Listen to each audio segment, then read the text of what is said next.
Por eso de antemano le agradezco la presencia aquí de varios delegados de la Embajada de los Estados Unidos.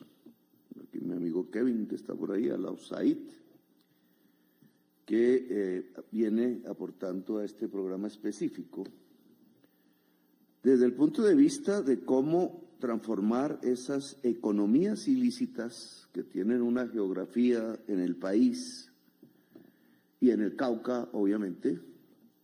Es una geografía que está determinada por no solamente las condiciones de la vegetación, de la mata, de la hoja de coca, que fue y se descubrió por primera vez por los pueblos indígenas, dicen que los incas, quizás antes, en la selva amazónica, en las selvas, es decir, es una planta amazónica considerada parte de la cultura de muchos de los pueblos ancestrales de América Latina.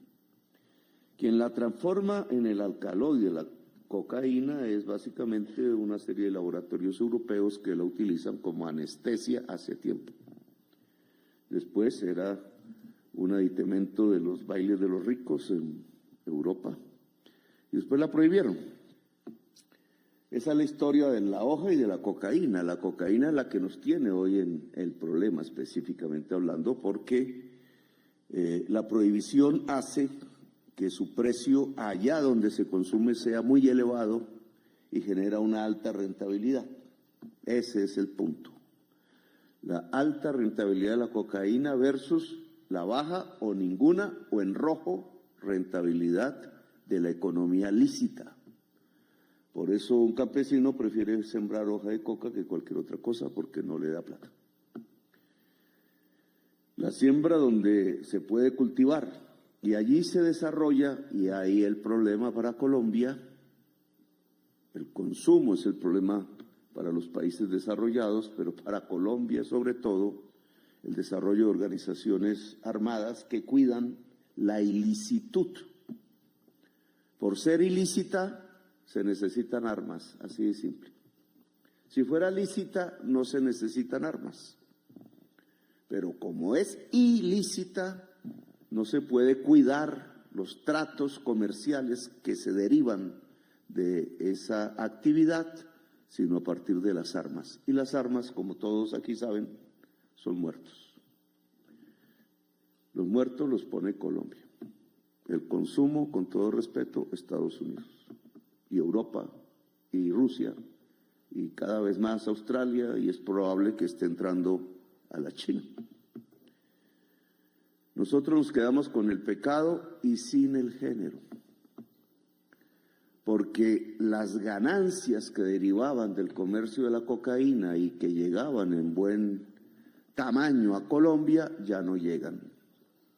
Ya no llegan porque los dueños del comercio ilícito, de aquí por el mar hacia los puntos de consumo, le van perteneciendo cada vez más a extranjeros, mexicanos muchos, españoles, albaneses, croatas, franceses, suecos y hasta norteamericanos, que se llevan la ganancia.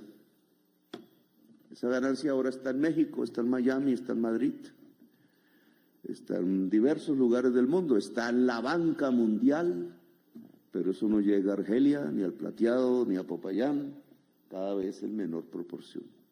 Eso es lo que se llama quedarse con el pecado y sin el género. Porque ¿con qué nos quedamos nosotros? Con armas, con bandas armadas, con conflictos entre bandas, con masacres, con la muerte de los jóvenes, jóvenes aquí, jóvenes allá. Los jóvenes son miembros del ejército, son los que andan en la trocha. Los jóvenes son los miembros de las bandas armadas, son los que andan también en la trocha. Los muertos en general son la juventud, el liderazgo social. Quien se debilita es la organización popular. Lo que se debilita es la democracia. Vamos cayendo poco a poco en dictaduras reales de gente armada. Y esas dictaduras reales de gente armada deciden qué hacer, qué no hacer, a qué horas acostarse, a qué horas no, qué cultivar y qué no, qué hacer con la vida. Cuando otro armado impone qué hacer con la vida de uno ya no vive en una democracia. Tenemos dictaduras de facto en la región. Eso ya existía antes, no estoy hablando de nada nuevo, pero eso que existe hoy ya no tiene que ver ni con la política, ni con la revolución, ni con la toma del Estado, ni con un mundo mejor. El que todavía crea eso está soñando. Se usan signos antiguos, símbolos que en algunas regiones generan alguna sensibilidad popular, pero es simplemente un uso, una manipulación. Se usa esa la población, al pueblo. ¿Para qué? Para traquetear, para hacer un negocio. ¿Y quién se queda con el negocio?